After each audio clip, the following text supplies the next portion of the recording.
নমস্কার বন্ধুরা, সাগর রায় blog channel নতুন এক ভিডিওতে তোমাদের সবাইকে স্বাগত। সকালবেলা আজকে ঘুম থেকে উঠেছি, কিন্তু ঘুম থেকে ওঠার পরে একটু শান্তি পাইনি। আজকে জলদি জলদি ঘুম থেকে উঠে পড়েছিলাম, মানে ঘুম ভেঙে গিয়েছিল। কিসের জন্য যে ভেঙে গেল তাও বুঝতে পারলাম না। আর ঘুম থেকে ওঠার পরে যে কবারে আমি বাথরুমে গেছি, সেই কবার সামনে কেউ না কেউ এসছে, আর আমার মোটর দ্বারা কিছু হয়নি।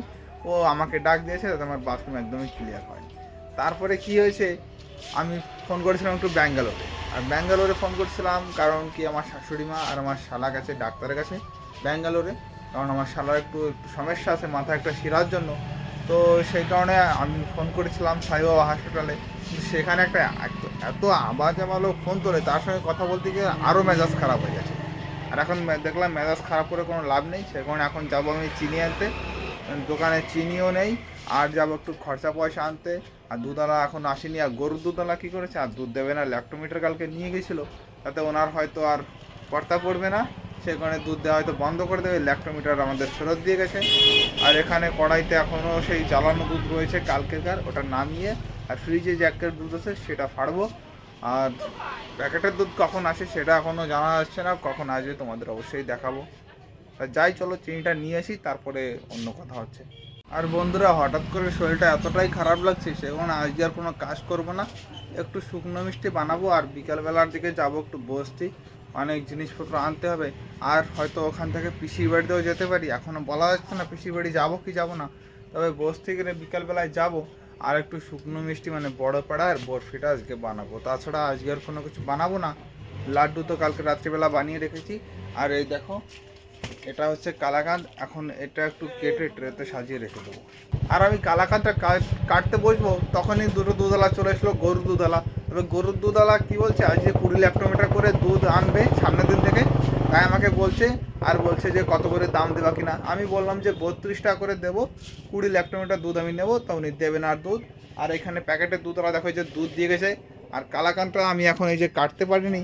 আর তারই মাঝে দেখো একটা নতুন জিনিস, এর আগে কোনোদিনই আমরা পাইনি। সেটা হচ্ছে এই বিয়ের কার্ডটা। একটা বিয়ের নিমন্ত্রণ পেয়েছি সামনের মাসের 8 তারিখে। দেখো, 8ই মে 2025 এই যে লেখা রয়েছে। বাঙালি কী কী লিখেছে আমি জানি না, তবে মনে হচ্ছে বিয়ে যাব। মোটো বলছে যে একটু যাব, মানে কোনো দিন তো যাইনি ইউপির বিয়ে খেতে, সেই কারণে যে প্রথমবার পেলাম, অবশ্যই যাব হয়তো। আর এখানে কালাকানটা কাটবো এখন। আর এই যে দেখো দুধ এখানে রাখা আছে, এই দুধটুকু ফ্রিজে রেখে দেবো। আর আবারও যখন ঘরে এসে আমি চেয়ারে বসবো, তখন একটা গ্রাহক আসলো, একটা খরিদ্দার। সে এসে বলছে সব মিষ্টি মিলিয়ে 100 টাকা করে কেজি। কিন্তু আমি ভাবতেছি কী করে দেবো আমি 100 টাকা করে কেজি। ওই দিকে কোনো একটা বাজার আছে আগে, সেই বাজারে কোনো একটা দোকানদার হয়তো দিচ্ছে। আমি বলছি 240 টাকা করে আমি বিক্রি করি সব মিলিয়ে। তো উনি বলছে তো 130 টাকা করে নাও। তাহলে আমি বললাম যে না, হবে না। তারপর লোকটা চলে গেল। তো আওয়াজ আবার গ্রাহক, তাও গ্রাহক তো একটু নিলে ভালো হতো, কিন্তু অত কম দামে তো দেওয়া যাবে না, তাহলে নিজের লোকসান হয়ে যাবে। তারপরে দেখো, এখানে আমরা সকালে খাবার খেতে বসে পড়েছি। আর মোটে এখানে রান্না করছে কিসের তরকারি জানি না, লাউ এর আলু দিয়ে তরকারি। আর এটা মাছ ভাজা, তাছাড়া আর কিছু রান্না হয়নি। আর কালকের সেই স্পেশাল জিনিস দেখো কত সুন্দর লাগছে দেখতে, মালাই টোস্ট। দুধটা অনেকটা গাঢ় গাঢ় হয়ে গেছে, কেমন লাগবে কে জানে। মনে তো হচ্ছে ভালোই লাগবে, তোমরা একদিন বানিয়ে খেও, সেই স্বাদ। আর বন্ধুরা, খাওয়া দাওয়া তো আমাদের হয়ে গেছে। আর এখন আর কোনো কাজ করব না, এখন একটু ঘুমাবো। কারণ কি হয় জানো, প্রতিদিন যখন ভিডিও ছাড়ি রাত্রেবেলায় কাজের পরে ভিডিও এডিট করতে একটু দেরি হয়ে যায়, সেখানে রাত্রেবেলায় ঘুমটা ভালো করে হয় না। আর এখন প্রচণ্ড ঘুম পাচ্ছে। এখন আমি একটু ঘুমাবো, মোটো জেগে জেগে মোবাইল দেখবে। তারপরে আমি ঘুম থেকে ওঠার পরে বাকি কাজ বাজ সব করবো। তো বন্ধুরা, ঘুম থেকে উঠে পড়েছি, আর প্রায় 2-3 ঘন্টা ঘুমিয়েছি, ঘুমটা পুরো হয়ে গেছে। আর ঘুম থেকে উঠে দেখি আমার মোটো এখানে কি একটা বানিয়েছে। দেখো, চাউমিন। ভিডিওতে কালারটা তো বোঝা যাচ্ছে না, আরও তো মশলাও দেয়নি, কোনো হলুদ মলুদ একটু কমই দিয়েছে, সেখানে ভালো লাগছে। কিন্তু চামচে দেখো আমার সস মস সব লাগিয়ে দিয়েছে, কীভাবে দিল কে জানে। আর ওইখানে বসে ও খাচ্ছে, একটু কমই খাচ্ছে, কারণ একটু মোটা যাচ্ছে তো, সেখানে কম খাচ্ছে। আর আমাকে বেশি বেশি দিয়েছে। চাউমিনটা খাওয়ার পরে কিছুক্ষণ বসছিলাম, তারপরে যে স্নান টান করে এখন রেডি হব। কারণ আমরা দুজন যাব এখন বস্তি শহরে, যেহেতু আজ কোনো কাজ করিনি, তাই ভাবছি যে শহরের যে কাজটা আছে, দুধ আনতে হবে, মানে গুঁড়ো দুধ, সেগুলো পলিথিন মলিথিন আরও অনেক কিছু আনতে হবে, তো সেইগুলো নিয়ে আসি। শুধু শুধু আজকে বসে থাকা তো লাভ নয়, যখন কাজ বন্ধ দিয়েছি একটা কাজ করেই রাখি, তাহলে আর যাওয়া লাগবে না। এই মাসটা একটু কাজের চাপ আছে, সে কারণে আজকেই যাব, আজকে গিয়ে সব কিছু নিয়ে আসবো। তারপর দেখো বন্ধুরা, আমরা যে বেরিয়ে পড়েছি, একটু সকাল সকালে বেরিয়েছি, কারণ আস্তে আস্তে একটু বেশি রাত হয়ে যাবে। আর বন্ধুরা আমরা চলে এসেছি বস্তি সেই দোকানে। ওই যে সেই দোকানটা, এই যে এই পাশে যে লাল একটা বাক্স রাখা আছে, এই যে এটা ওই দোকান থেকে এখন সব মাল সামানা নেবো। মাল সামানা নেওয়ার পরে তারপরে বাড়ির দিকে বেরিয়ে যাব। আর বাড়ি গিয়ে তোমাদের একটা কথা শেয়ার করব, খুবই বাজে কথা, মানে এর থেকে বিস্তৃত জিনিস আমার সঙ্গে কোনোদিনই হয়নি। সব থেকে যদি বিস্তৃত জিনিস হয়ে থাকে তাহলে আমার জীবনে এই জিনিসটাই।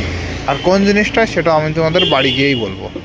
আর তারপর দেখো এদিকে আমাদের জিনিসপত্র নেওয়া হয়ে গেছে। গাড়ির উপরে আছে দুধ, আর এর মধ্যে আছে বাকি সব কিছু, পলিথিন, তারপরে কি একটা পাউডার আরও আমার ওর নামটা সঠিক মনে নেই। প্রায় 10,000 টাকার মতো খরচা আজকে। আর এখন যাব একটু শহরের ভিতরে, দেখি কিছু খাবার দাবার পাই কিনা। আমার মোটো বলছে একটু বিরিয়ানি খাবো, তো সেই কারণে যাচ্ছি, দেখি বিরিয়ানিটা পাই কি পাই না তোমাদের জানাবো। আর দেখো আমরা বস্তি চলে এসেছি শহরের মধ্যে। আর শহরে এসে খাচ্ছি একটু মোমো, আর মোটো এখানে খাচ্ছে। আর ওই ঠেলার মধ্যে এখানে আমাদের একবারে স্যুপও দিয়ে দিয়েছে। আর মোমোটা খেতে সত্যিই খুব ভালো লাগছে। আর মোমোটা খাওয়ার পরে দেখো আমরা খাচ্ছি একটু কুলফি। এটাকে কি বলে এখানে জানি না, আমি হাত দিয়ে দেখেছি, বাস দিয়ে দিলাম। এটা 10 টাকা করে নিয়েছি। বস্তি থেকে আসার সময় একবারে রেডিমেডের দোকানে গিয়েছিলাম, সেখান থেকে একটু রোল বরফি নিয়ে এসেছি। আর ভেবেছিলাম মিল্ক কেক আনবো, কিন্তু মিল্ক কেকটা আজকেও পাইনি। আর যে জিনিসটা হচ্ছে সব থেকে খারাপ আমার জীবনে, সেটা হচ্ছে আমার গাড়ি। মানে ওই গাড়িতে মাঝে মাঝে এতটাই অসুবিধা হয়, 40-এর উপর তো যেতেই চায় না, 20-তে চলে আসে একদম গাড়ি। তার উপরে দিলে শুধু আওয়াজই হয়, কিন্তু গাড়ি চলে না। আর কিসের জন্য যে হয় সেটাও বুঝতে পারছি না। এত ডাক্তারে দেখাচ্ছি গাড়িটাকে, তাও কোনো হচ্ছে না। আর তোমরা যদি কেউ কোনো দিন গাড়ি কিনতে চাও, ফ্যাশন প্রো একদমই কিনো না। মানে বিশ্রীর থেকেও বিশ্রী, আমার চালানো সব থেকে জঘন্য গাড়ি হচ্ছে আমার গাড়িটা। আমি গর্ব করে সেটা বলি যে আমার গাড়ি সব থেকে বিশ্রী গাড়ি। আর আমরা এখন রাত্রেবেলা তো রান্না করতে গেলে অনেক দেরি হয়ে যাবে, সেই কারণে খাবার কিনে নিয়ে এসেছি। আর কি এনেছি, তান্দুরি রুটি, আর তার সঙ্গে আছে চিকেন কিমা। আমাদের বাজারের কাছেই পাওয়া যায়, যে বাজারে আমি হাট করতে যাই ওই বাজারে পাওয়া যায়। তো একবারে আমি চলে গিয়েছিলাম সেই দোকানে, আর সেখান থেকে নিয়ে এসেছি। আর এখন খাবো, খাওয়া দাওয়া করবো, তারপর ঘুমাবো। এখনও জামা কাপড় পাল্টাইনি, তার আগে হাত পা ধুয়ে জামা কাপড় পাল্টাবো। তাই বন্ধুরা আজকের ভিডিওটি এখানেই শেষ করছি। সবাই ভালো থাকো, সুস্থ থাকো, আর আমার চ্যানেলটি সাবস্ক্রাইব করে আমার পাশে থাকো। বাই।